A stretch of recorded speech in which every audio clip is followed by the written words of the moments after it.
Tinanong ng dyablo ang tres pastor, kung bibigyan kita ng kapangyarihang baguhin ang nakaraan, ano ang babaguhin mo? Ang unang pastor ay sumagot ng masigasig, sana'y napigilan kita sa pagtukso kina Adan at Eva na magkasala upang hindi mahiwalay ang sangkatauhan sa Diyos. Ang pangalawang pastor ay nagsabi ng may malasakit, pipigilan kita sa pagtataksil sa Diyos.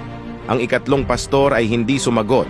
Sa halip, siya'y lumuhod at nagdasal, O Panginoon, imagitipo mo mula sa tukso ni Satanas. Ang dyablo ay napasigaw sa sakit at tumakas. Nagulat ang dalawang pastor at tinanong siya, bakit mo iyong ginawa? Sumagot siya, una, huwag kailanman makipag-usap sa kaaway.